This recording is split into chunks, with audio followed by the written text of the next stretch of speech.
mistaken identity. Zach Johnson is used to it. I've been called Dustin many times, but I doubt Dustin has been called Zach that many times, he said with a self-deprecating grin. Despite his haul of 12 tour titles, a plunder which includes 2 majors, there's still a sense that when folks see the name Johnson on a leaderboard, the assumption is that it will be Dustin, not Zach. Undervalued, underestimated, under the radar.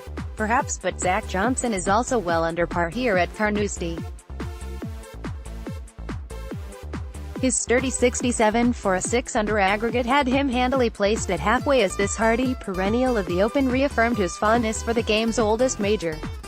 The 42-year-old has put together a fine body of work in this championship, including a win 3 years ago, but, not for the first time, there wasn't much fanfare about him in the build-up. It's almost as if he mounts some kind of clandestine assault under the cover of darkness. After missing his first 3 cuts in the Open, Johnson finished 20th in the 2007 championship here at Carnoustie. Since then, he's made the weekend every year and, in addition to that victory at St. Andrews in 2015, has 4 top 15s in the last 6 Opens. So is he bothered about the lack of attention? Not in the slightest. I'm wholeheartedly used to it, said the former Masters champion. Maybe I'm just overly conservative and boring? And that's perfectly fine. I just like to compete. It doesn't matter where it is or what it is. Just give me an opportunity. Johnson certainly seized his opportunity yesterday with a purposeful push that bolstered his title tilt.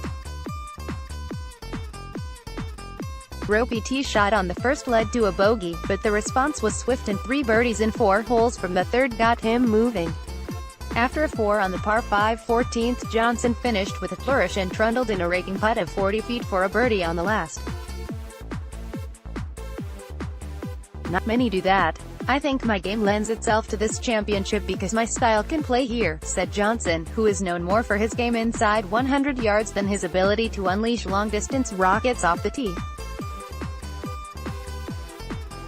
Everybody says you've got to hit it low, knock down, punch it in. And you do. You've got to use the ground. You've got to know where to land it. You've got to hit it high, hit it left, hit it right. You've got to hold it. You've got to turn it, use the wind. You've got to do everything. I'm not suggesting that someone doesn't have a higher reverence for the claret jug than me, but I'd argue with them. As a 40-something, Johnson is an elder resident in the house, sharing he does at events with a posse that includes the likes of Justin Thomas, Ricky Fowler and the reigning Open champion Jordan Spieth.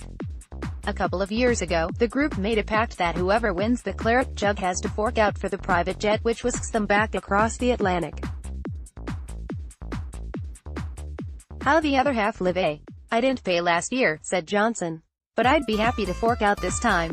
If he picks up a second claret jug this weekend, Johnson certainly won't be flying under the radar.